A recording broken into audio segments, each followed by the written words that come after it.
That's one application. Here's another application. Boys and girls, listen to this. You think this is a boy thing. This is not just a boy thing. I have had girls come up to me and confess this.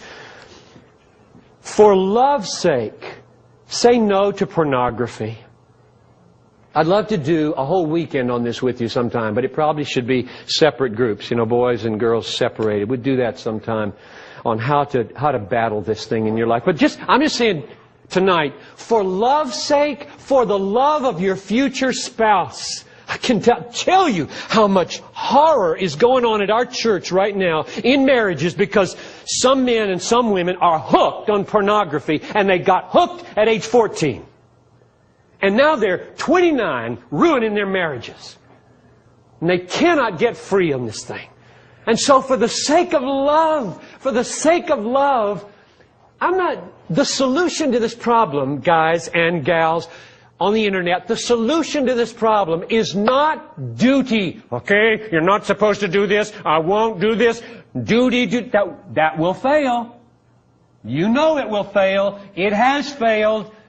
What will not fail, what will succeed over time is, I am going to fight for a superior pleasure that severs the root of the lie that comes to me out of this monitor that says, I will be happier, I will experience more pleasure if I go there with this mouse than if I don't go there.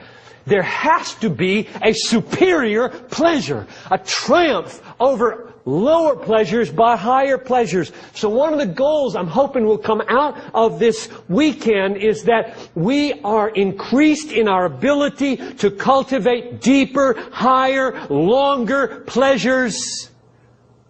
I'll be real honest with you, and I'll risk boasting here, because you need to know this about your preaching pastor. I have never, ever seen a pornographic picture on the internet.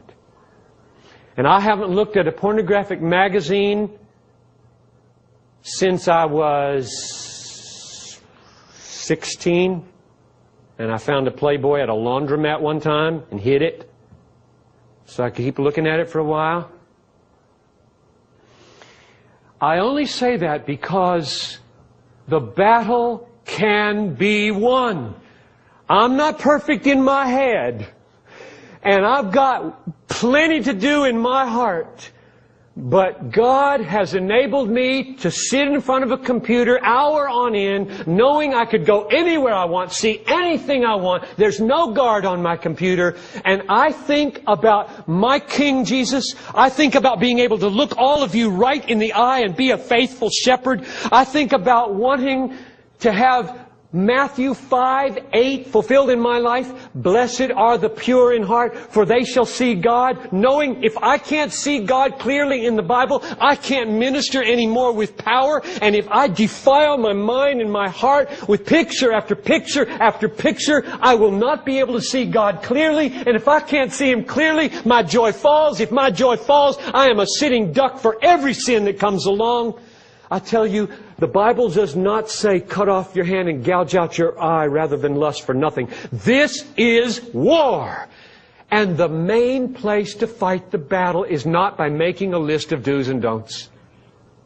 It's by fighting for joy that is superior to the quick surge that comes from pornography. It is so cheap, so low, so small, and the kickback afterwards is so weak and so miserable. Oh, that God would do a deep work of joy that weans you off of that pleasure.